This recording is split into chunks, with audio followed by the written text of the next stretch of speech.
తెలంగాణ రాష్ట్రంలో మరోసారి బంద్ దిశగా ప్రైవేటు కాలేజీల యాజమాన్యాలు అడుగులు వేస్తున్నాయి.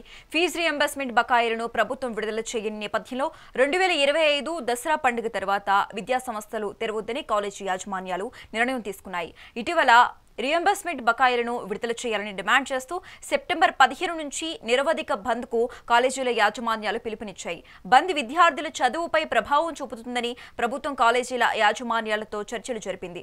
డిప్యూటీ సీఎం భట్టి విక్రమార్క అధ్యక్షతన జరిగిన చర్చలో కాలేజీల యాజమాన్యాలు వెనక్కి తగ్గాయి. ప్రభుత్వంతో చర్చల అనంతరం దసరా వరకు పెండింగ్లో ఉన్న మొత్తం బకాయిల్లో 600 కోట్లను విడుదల చేస్తామని డిప్యూటీ సీఎం చెప్పారు. అయితే డిప్యూటీ సీఎం ప్రకటన చేసి 2 వారాలు గడుస్తున్నా ప్రభుత్వం ఇంకా బిల్లులను విడుదల చేయలేదు. పెండింగ్ బకాయిలు ప్రస్తుతం ఇచ్చే పరిస్థితి లేదని ప్రభుత్వం కాలేజీల యాజమాన్యాలకు స్పష్టం చేసినట్లు సమాచారం.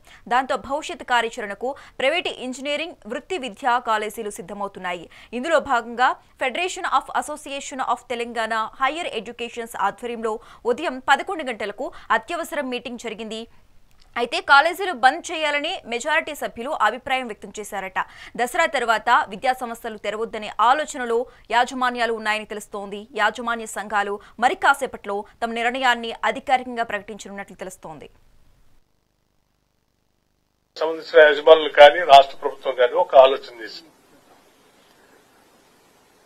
భవిష్యత్తులో కూడా ఈ ఫీజు రియంబర్స్మెంట్ సంబంధించినటువంటి అంశానికి సంబంధించి కొన్ని ఒక రకమైనటువంటి ఆలోచనలు కళాశాల యజమానులు రాష్ట్ర ప్రభుత్వం పంచుకోవాలనేటువంటి ఆలోచనతో ఉన్నారు. కాబట్టి ఒక కమిటీ వేస్తే బాగుంటుందని వారు కూడా సూచన చేశారు.